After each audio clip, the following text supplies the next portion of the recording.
Hello students, एक बार फिर स्वागत हमारे यूट्यूब मैथ्स में स्पीकिंग सर में। देखिए आज के लेक्चर में, आज की वीडियो में जो बोर्ड एग्जाम के लिए कुछ क्वेश्चन पढ़ा रहे थे उसका अगला वीडियो लेकर के आए हैं। अगर आप इसको समझना चाहते तो आप प्ले लिस्ट पे जाइए और पहले वीडियो से पढ़िए, ठीक है। और अगर आप चैनल पर पहली बार आए हैं, आगे आपको एडवांस मैथ के ट्रिकिंग वीडियो भी मिलेगी, इसलिए आप चैनल को सब्सक्राइब रखेंगे तो आपको नोटिफिकेशन मिलता है। लाइक करिए, शेयर करिए और कमेंट करके बताइए आपको पढ़ करके कैसा लग रहा है। चलिए, तो जिस नोट से पढ़ा रहे थे उसकी पीडीएफ बना के और पीडीएफ की लिंक पहले वाले वीडियो में डिस्क्रिप्शन बॉक्स में डाल दी थी, तो आप वहाँ से देख सकते हैं। पहले वाले वीडियो हमने क्वेश्चन भी दिखाए थे। तो देखिए 15 नंबर तक शायद कंप्लीट थे, 16 बताना है। 16 देखिएगा। देखिए इसमें सारे क्वेश्चन बता करके कुछ जो थोड़ा सा कुछ अपने आप भी करिएगा, ना कमेंट्स में बताइएगा, कुछ जो टफ है वो बताते हैं। देखिए A = है, A का व्यू है 3275, B का व्यू है 6789।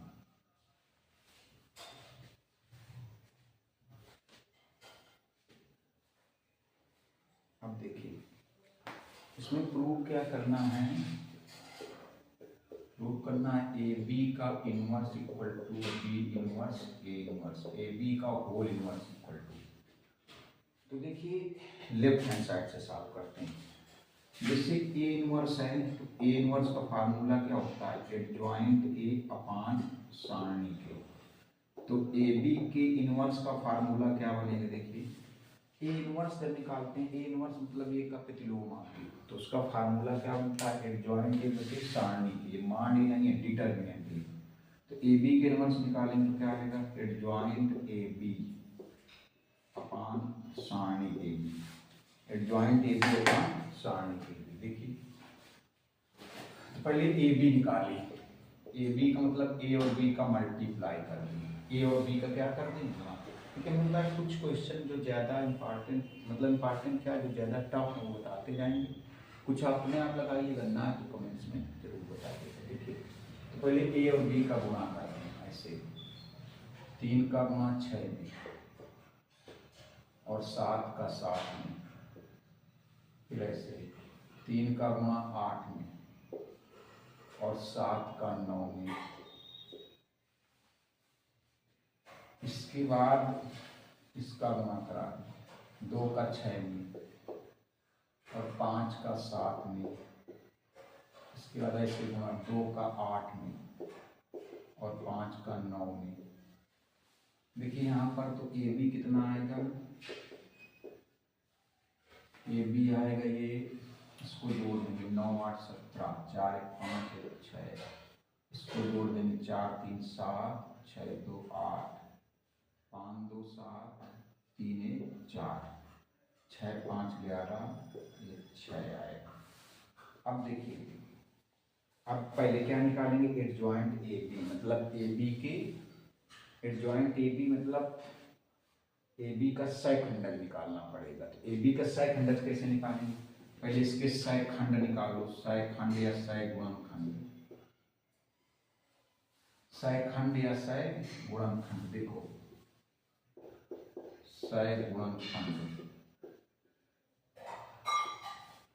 सहगुणनखंड कैसे निकालेंगे, जैसे देखो ए बी 1 1, गौर से देखिएगा ए बी 1 1, तो 1 1 1 1, इनको पहले देखिए एक और एक को ऐसे देखते हैं, एक और एक को जोड़ेंगे, इस एक और एक को जोड़ेंगे कितना आएगा, 2 आएगा। 2 कैसी संख्या है, सम, सम है तो यहाँ क्या लेंगे, प्लस ए बी 1 1, पहली पंक्ति पहला कॉलम 61, ए बी 1 2।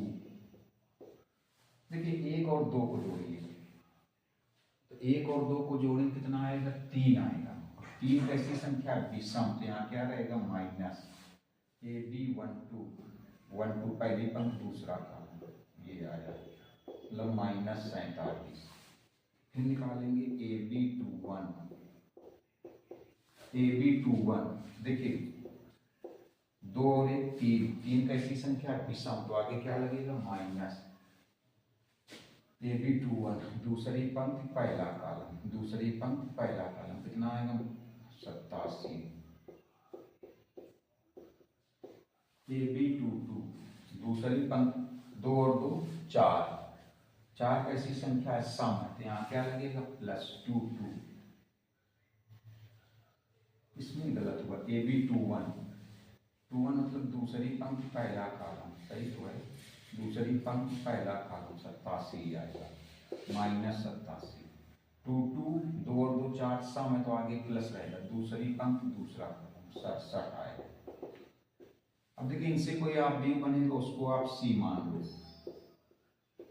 इनसे कोई आप बी बनेगा इसको सी मान लिया, तो सी कितना आएगा देखिए 61 आएगा, -47 आएगा, -87 आएगा और 67 आएगा।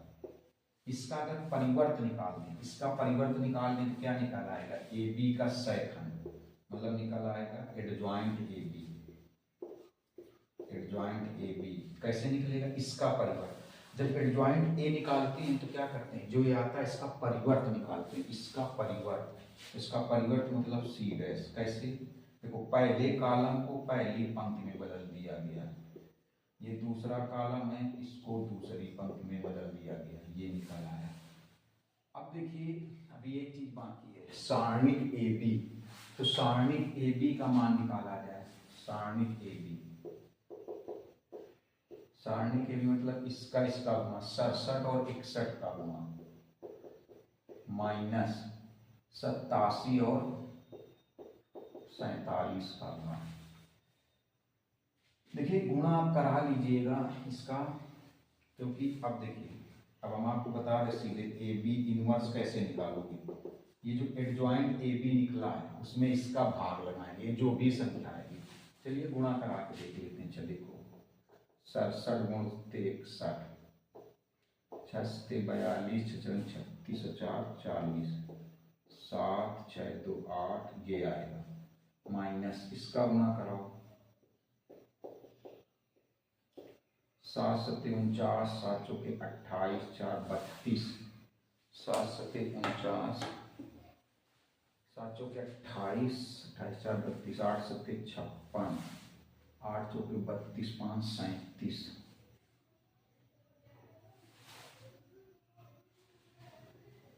9 ये 8 ये 10 ये 4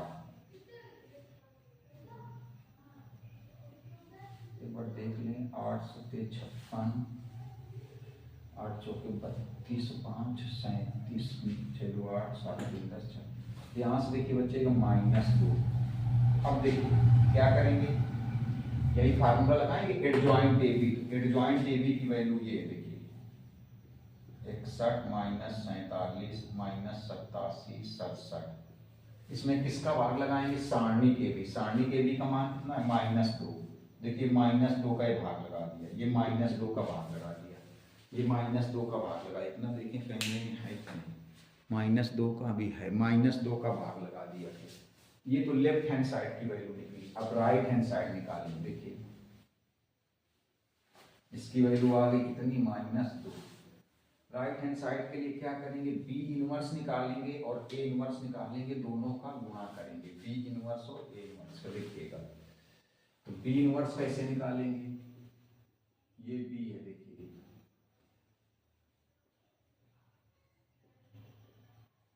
देखिए बी इनवर्स का सूत्र क्या बनेगा, ये बनेगा एडजॉइंट बी बटे सारणिक बी, एडजॉइंट बी बटे सारणिक बी।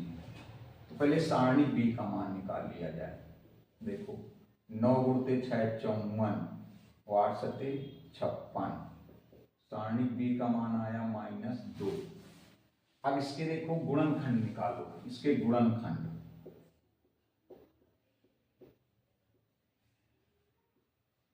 तो इसके गुणनखंड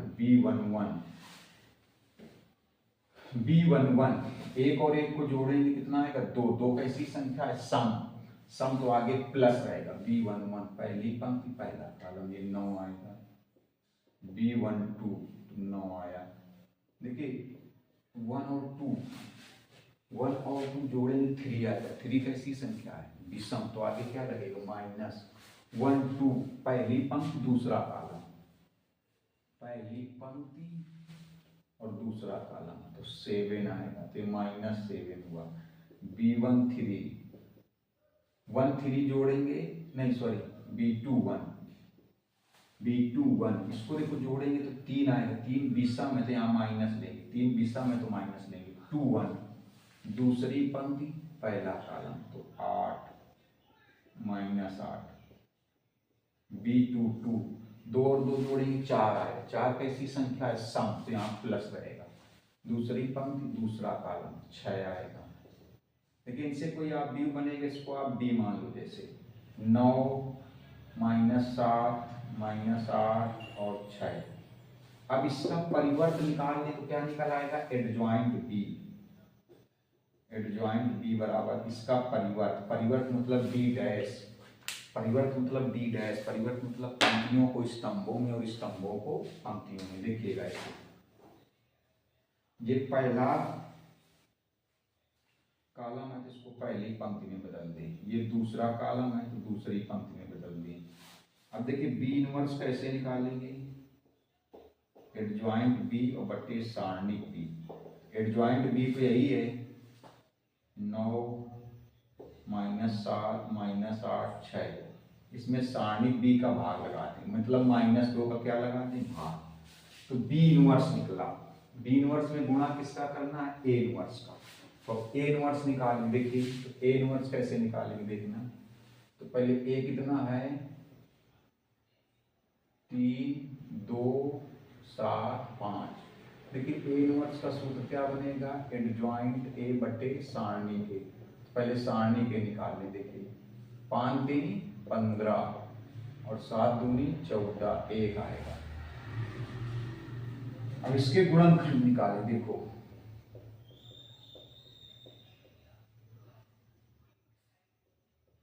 ये 1 1 1 1, देखिए 1 और 1 2 आएगा, सम है, आगे प्लस रहेगा। कैसे निकालेंगे? 1 1, पहली पंक्ति पहला कॉलम हटाएंगे 5, ये 1 2 1 2, 1 और 2 जोड़ेंगे 3 आएगा। 3 कैसा है? विषम है, तो आगे क्या रहेगा? माइनस 1 2, पहली पंक्ति दूसरा कॉलम, पहली पंक्ति दूसरा कॉलम 2 आएगा। फिर A2 1, इसमें भी माइनस आएगा। दूसरी पंक्ति पहला कॉलम, 2 और 1 कितना हुआ? 3, 3 कैसा? विषम, तो क्या रहेगा? माइनस। देखिए दूसरी पंक्ति पहला कॉलम 7 आएगा, तो -7। A2 2, 2 और 2 4, 4 सम है तो यहाँ प्लस आएगा। दूसरी पंक्ति और दूसरा कॉलम 3 आएगा। लेकिन इनसे कोई आप भी बनेगा, उसको ई मान लिया जाए। 5 -2 -7 और 3। अब देखिए, अब इसका परिवर्त निकालने तो क्या निकल आएगा? एडजॉइंट ए, मतलब ई का परिवर्त, मतलब ई डैश। परिवर्त कैसे निकालेंगे? देखिए पंक्तियों को स्तंभों में और स्तंभों को पंक्तियों में। पहला स्तंभ है, इसको पहली पंक्ति में, ये दूसरा स्तंभ है, इसको दूसरी पंक्ति में। अब देखो ए इनवर्स कैसे निकालेंगे? एडजॉइंट ए बटे सारणिक ए। तो एडजॉइंट ए तो यही है 5 -2 -7 3, इसमें सारणिक ए का भाग लगा दें, और सारणिक ए का मान कितना है? 1, तो 1 का भाग लगाएंगे तो कोई फर्क नहीं पड़ेगा, फिलहाल 1 का भाग लगाएंगे, यही आएगा। अब बी इनवर्स और ए इनवर्स का गुणा करवाया जाए। देखिए बी इनवर्स ए इनवर्स का गुणा, बी इनवर्स ये है -1 बटे 2 9 -7 -8 6। और देखिए ए इनवर्स ये 1 का भाग लगाने से कोई फर्क नहीं पड़ेगा। तो ए इनवर्स की वैल्यू कितनी देखो? 5 -2 -7 3, तो आ जाएगा -1 बटे 2, गुणा कराते हैं कैसे? 9 गुणते 5 45, 8 दूनी 16, यहाँ माइनस लगेगा, ऐसे होता है गुणा, ऐसे। तो 9 गुना 45, 8 दूनी 16, प्लस का ही आएगा 16, तो 16 प्लस का ही आएगा, कुछ गड़बड़ होगा।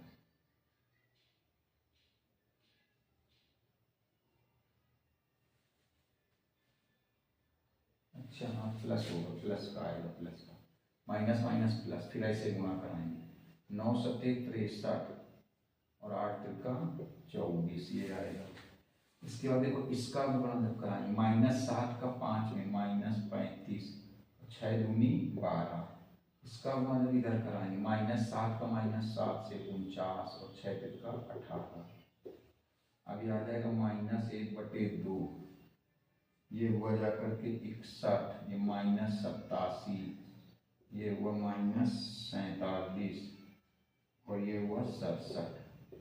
अब देखिए ये बी इनवर्स ए इनवर्स की वैल्यू और ये ए बी का इनवर्स, ये वैल्यू दोनों वैल्यू देखिए सेम है, दोनों वैल्यू सेम है, प्रूव हो गया। Left hand side right hand side के इक्वल। जल्दी से आप इसका स्क्रीनशॉट लें, आगे बताते हैं।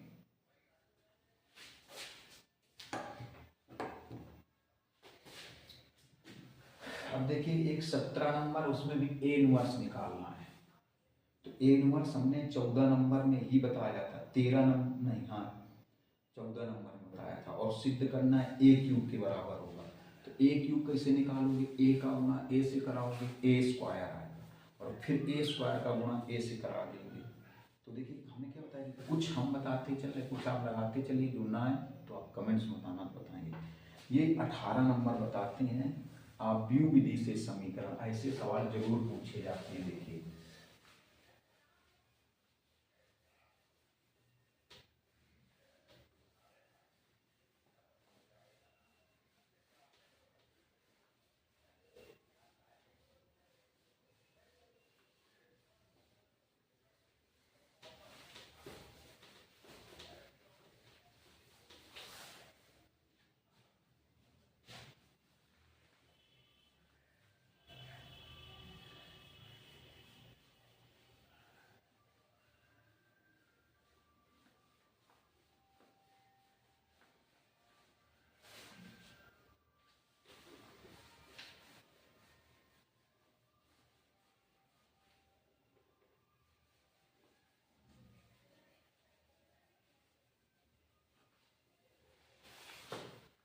देखिए आप व्यू विधि से समीकरण हल करना है, ऐसे सवाल इंपॉर्टेंट होते हैं।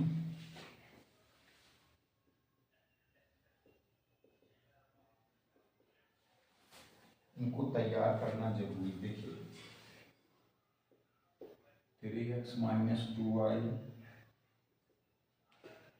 + 2z = 8 पहला समीकरण है। दूसरा है 2x + y - z = 1, ये दूसरा समीकरण है। 3x - 2y + 2z = 8, 2x + y - z = 1। फिर है देखिए 4x - 3y + 2z = 4। इनको आव्यूह विधि से हल करना है। देखिए तो आव्यूह विधि में कैसे लिखा जाता है, थोड़ा सा देखिएगा। ऐसे 3 2 4, 3 2 4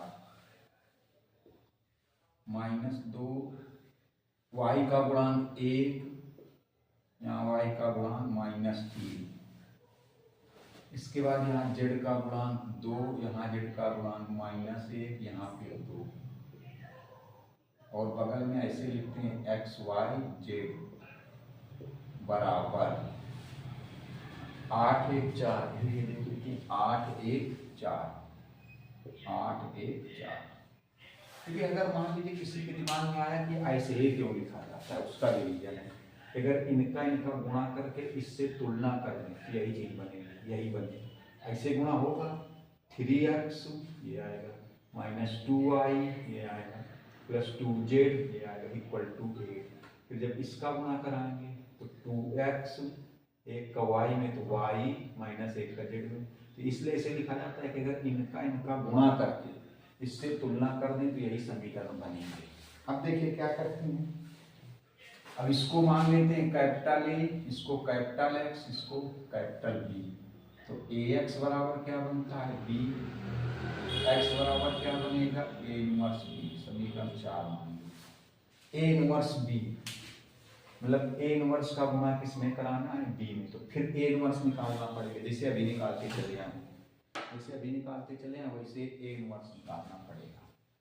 ए इनवर्स वही एडजॉइंट ए बटे सारणी के। चलिए तो पहले सारणी के का मान निकाले। ए देखिए, ये कौन है, ये 3 2 4 -2 1 -3 2 -1 2। देखिए पहले इससे सारणी के का मान निकाला जाए, मतलब इसको सारणी जैसा हल किया जाए। तो कैसे हल करेंगे, देखिए 3 लेंगे ऐसे, 1 का गुणा 2 में 2, यहाँ माइनस लगाएंगे, -1 का -3 में, तो 3 हो जाएगा। फिर माइनस, ये प्लस में लेते हैं, इसको माइनस में लेते हैं। माइनस यहाँ पर पहले से है तो यहाँ प्लस हो जाएगा, ऐसे प्लस हो जाएगा। माइनस पहले से तो प्लस हो जाएगा। अब देखिएगा ऐसे, अब इस 2 का गुणा 2 से होगा 4 आएगा, यहाँ माइनस लगाएंगे ऐसे। पहली ये पंक्ति हटा देंगे कॉलम, 2 का 2 से 4, यहाँ माइनस, 4 का गुणा -1 में, तो -4 आएगा, तो यहाँ प्लस हो जाएगा। फिर 2 लेंगे, फिर ये 2 के सामने की पंक्ति और कॉलम ऐसे हटाएंगे ऐसे। 2 का गुणा -3 पे -6 और 4 का 1 में 4, यहाँ -1 बचेगा तो -3 हो जाएगा। ये 8 दूनी 16 हो जाएगा, यहाँ 10 दूनी 20। तो सारणी ए का मान कितना आएगा, देखो -23 -7 आएगा, ये आया। अब इसके सहगुणन खंड निकालें पहले, क्योंकि ए इनवर्स निकालना है ना। ए इनवर्स का सूत्र तो वही बनेगा, एडजॉइंट ए बटे सारणी के। देखो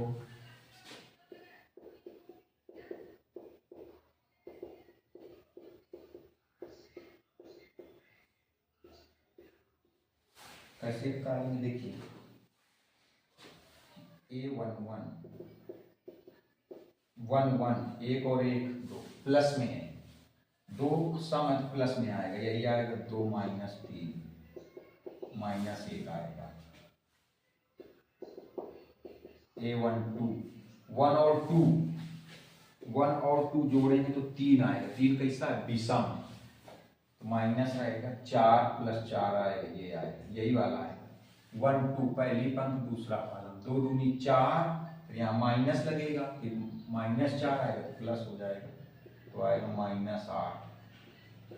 A13 देखिए 1 और 3 जोड़ेंगे 4 आएगा, 4 सम है तो प्लस रहेगा, ये आएगा -6 -4।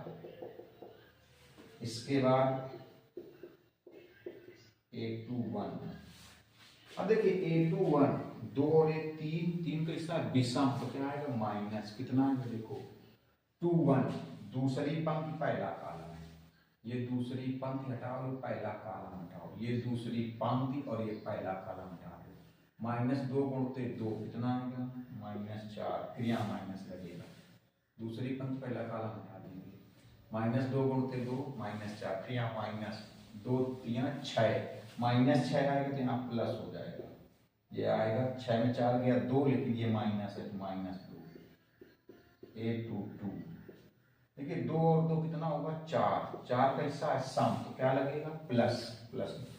2 और 2 दूसरी पंक्ति और दूसरा कॉलम, ये दूसरी पंक्ति और दूसरा कॉलम हिडन करेंगे, छुपाएंगे, दूसरी पंक्ति दूसरा कॉलम।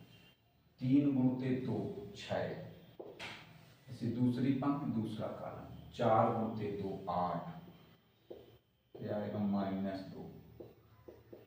A23 -23 5 हुआ, 5 विषम है तो माइनस रहेगा। दूसरी पंक्ति और ये तीसरा कॉलम, ये दूसरी पंक्ति और ये तीसरा कॉलम, 3 गुणते -3 तो -9, दूसरी पंक्ति तीसरा कॉलम, 4 गुणते -2 -8, यहाँ माइनस माइनस हो जाएगा प्लस, यहाँ बचेगा -1 और ये +1। इसके बाद A31 देखिए 3 1 4, 4 का हिस्सा सम, तो आगे क्या रहेगा प्लस। 31 मतलब तीसरी पंक्ति पहला कॉलम, तीसरी पंक्ति पहला कॉलम, ये तीसरी पंक्ति और ये पहला कॉलम हटा दो, छुपा लो, -2 गुणते -1 2 आएगा, यहाँ माइनस 2 1 कम 2, ये वैल्यू 0 हो गई। A32 3 2 5 5 बीसा में फिर माइनस आएगा। तीसरी पंक्ति दूसरा कॉलम, तीसरी पंक्ति दूसरा कॉलम, 3 गुणते -1 और 2 दूनी 4 7 A33, ये 6 में तो प्लस रहेगा। तीसरी पंक्ति तीसरा कॉलम देखिएगा, तीसरी पंक्ति और तीसरा कॉलम ऐसे छुपाएंगे। तीसरी पंक्ति तीसरा कॉलम, 3 एकम 3 और 2 दूनी 4, -4 आएगा तो यहाँ प्लस हो जाएगा 7। अब इनसे कोई आप बी बनेगा उसको बी मान लेते, बी तो नहीं माने, बी यहाँ सी मान लो, सी मान लो। देखो ऐसे -1 -2 0 पहले कॉलम में, -1 -2 0, दूसरे कॉलम में -8 -2 और 7,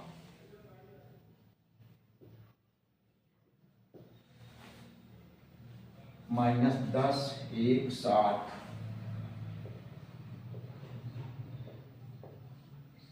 अब देखिए इसका परिवर्त निकालेंगे तो निकलेगा एडजॉइंट ए। एडजॉइंट ए मतलब ए का सहखंडा जाति।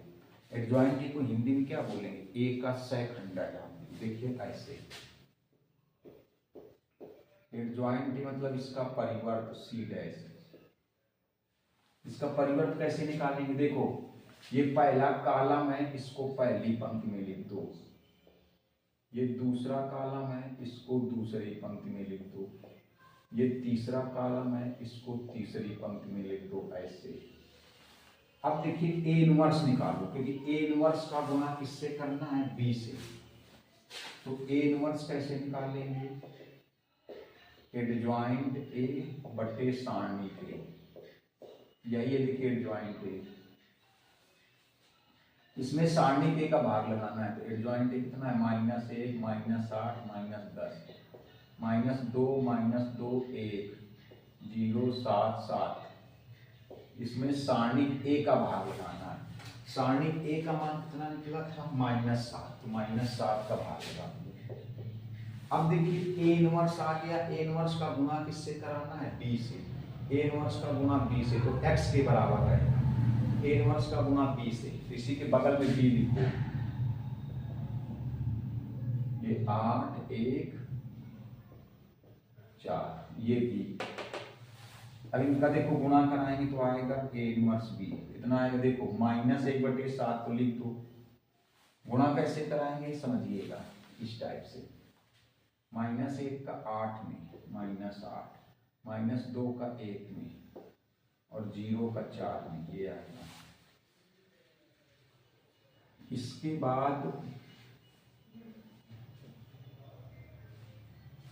अब इसका गुणा जब इधर कराएंगे, -8 का -8 में -64, -2 का 1 में -2 और 7 का 4 में 28, ये आएगा।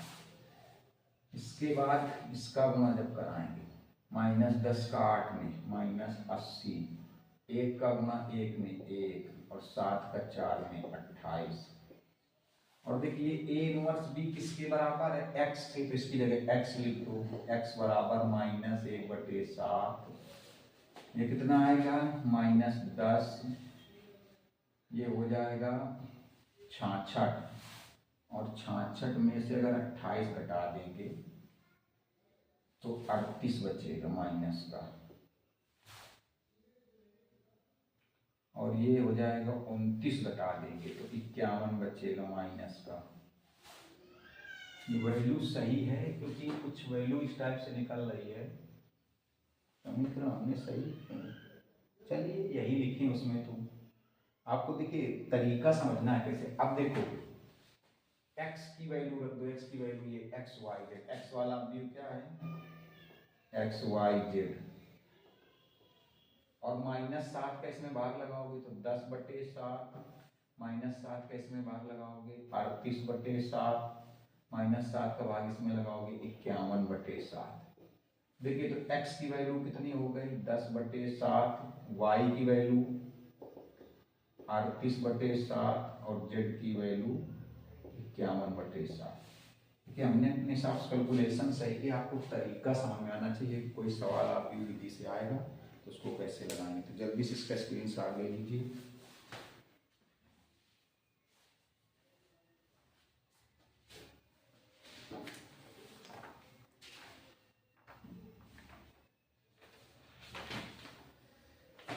देखिए इसके बाद 19वां सरल है, आप प्रयास करिएगा। 20वां बता रहे हैं।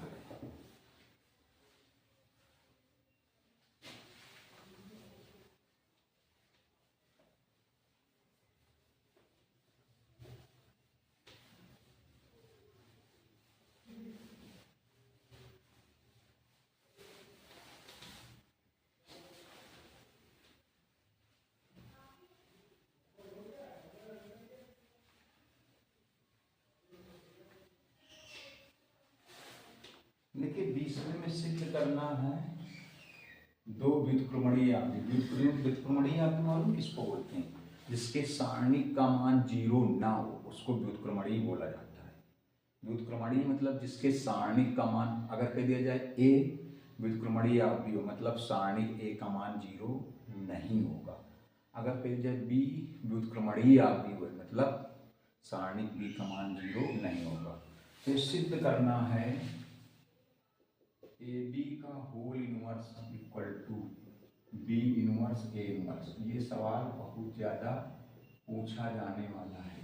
अच्छा कुछ चीज़ें समझिए, इसमें क्या क्या यूज होगा। जैसे कभी होता क्या है, जैसे कोई ए आव्यूह, इसमें अगर आई से गुणा कर दो तो ए ही रहेगा। ये हम जब आव्यूह चैप्टर पढ़ाएं तब भी बताएं और यहाँ भी समझ सकते हो। आई मतलब इकाई आव्यूह। अगर इकाई आव्यूह का गुणा कर दें तो कोई फर्क नहीं पड़ता। जैसे ऐसे कह दें आई इंटू बी कह दें तब भी बी ही रहेगा, पहली चीज। अगर देखिए, अगर जैसे कहीं ए और ए इनवर्स का गुणा करें तो आई आना चाहिए। मतलब हमेशा ध्यान रखिए किसी आव्यूह और उसके प्रतिलोम का गुणा अगर आई आ रहा है तभी वो, मतलब किसी आव्यूह उसके प्रतिलोम का गुणा हमेशा आई आना चाहिए। या इसे कह सकते हैं कोई आव्यूह किसी दो आव्यूह का गुणा करने से अगर आई आ जाए तो समझ जाओ वो एक दूसरे के प्रतिलोम है। ये चीजें कंपटीशन तक के लिए काम आएगी और लिखा करिए। अगर दो आव्यूहों का गुणा आई आ जाए तो वो एक दूसरे के प्रतिलोम होंगे, तो हमेशा ध्यान रखिएगा। या ऐसे कहते हैं ए इनवर्स ए का गुणा तब भी आई आएगा, तब भी कितना आएगा आई। अगर ए इनवर्स में आई का गुणा करा दें तो ए इनवर्स ही रहेगा, या आई गुणते ए इनवर्स कर दें मतलब आई का गुणा करने से, आई इकाई आव्यूह होता है, इसका गुणा करने से आव्यूह में फर्क नहीं पड़ता। आई क्या होता है? इकाई आव्यूह, इसका गुणा करने से कोई फर्क नहीं पड़ता। मेन चीज आप ये समझिए, अगर दो आव्यूहों का गुणा करने से आई बन जाए तो समझ जाओ कि वो एक दूसरे के प्रतिलोम है। तो समझ जाओ वो एक दूसरे के प्रतिलोम है, एक दूसरे के व्युत्क्रम है। यहाँ पर सिद्ध क्या करना है? सिद्ध करना है कि ए बी का प्रतिलोम बी इनवर्स ए इनवर्स होता है। देखिए बहुत अच्छा सवाल है और 90% बच्चे इसको बोर्ड एग्जाम में छोड़ देते हैं, समझिएगा। सिद्ध करना है कि अगर ए बी का प्रतिलोम निकाला जाए तो बी इनवर्स ए इनवर्स होगा। कैसे सिद्ध करें? तो हमने क्या बताया कि अगर दो आव्यूहों का गुणा करा तो आई आ जाए तो समझ जाओ एक दूसरे के प्रतिलोम है। अगर दो आव्यूहों का गुणा कराने से आई आ जाए तो समझ जाओ एक दूसरे का क्या है? प्रतिलोम है। तो हमें सिद्ध करना है कि जो ए बी का प्रतिलोम है वो ये है। ए बी का प्रतिलोम हमें सिद्ध करना है कि ए बी इनवर्स मतलब समझते हो, इसको हिंदी में क्या बोलेंगे? ए बी का प्रतिलोम। हमें सिद्ध करना है कि ए बी का प्रतिलोम बी इनवर्स ए इनवर्स है। तो हम कैसे सिद्ध करेंगे? तो हमने क्या बताया, दो आव्यूहों का गुणा कराओ, अगर आई आ जाए तो समझ जाओ वो एक दूसरे के प्रतिलोम है। कहीं पर भी आपको ऐसे लिखा हो सी डी बराबर मान लो आई लिखा है तो आप समझ जाओ कि सी और डी कह दिया जाए, जहाँ सी और डी दो आव्यूह हैं तो आप कह सकते हो कि सी और डी में से एक दूसरे के प्रतिलोम है, एक दूसरे के प्रतिलोम है। हमेशा ध्यान रखिएगा, अगर दो आव्यूहों का गुणा कराने से आई आता है तो एक दूसरे के प्रतिलोम होते हैं। तो हमें सिद्ध करना है कि ए बी का प्रतिलोम ये है, तो हम कैसे सिद्ध करें? हमें सिद्ध करना है कि ए बी का प्रतिलोम ये है, तो हम कैसे सिद्ध करें? तो हमने क्या बताया कि अगर दो अवयवों का गुणा कराने से आई आ जाए तो वो एक दूसरे के प्रतिलोम होते हैं, व्युत्क्रम होते हैं। तो हमें सिद्ध करना है कि ए बी का प्रतिलोम ये है, तो हम कैसे सिद्ध करेंगे? तो इसमें अगर हम लोग ए बी का गुणा करा दें तो आई आ जाए, अगर इसमें ए बी का गुणा करा दें तो आई आ जाए, तो सिद्ध हो जाएगा कि हाँ ए बी का प्रतिलोम यही है। क्योंकि हमने क्या बताया कि दो अवयवों का गुणा कराने से अगर आई आता है, अगर दो अवयवों का गुणा कराने से आई आता है तो वो एक दूसरे के प्रतिलोम होते हैं, तो वो एक दूसरे के प्रतिलोम होते हैं। तो हमें सिर्फ क्या करना है कि ए बी का प्रतिलोम ये है, तो अगर इसमें ए बी का गुणा करा दें तो आई आ जाना चाहिए, अगर इसमें ए बी का गुणा करा दें तो आई आ जाना चाहिए, तो सिद्ध हो जाएगा कि ये ए बी का प्रतिलोम है।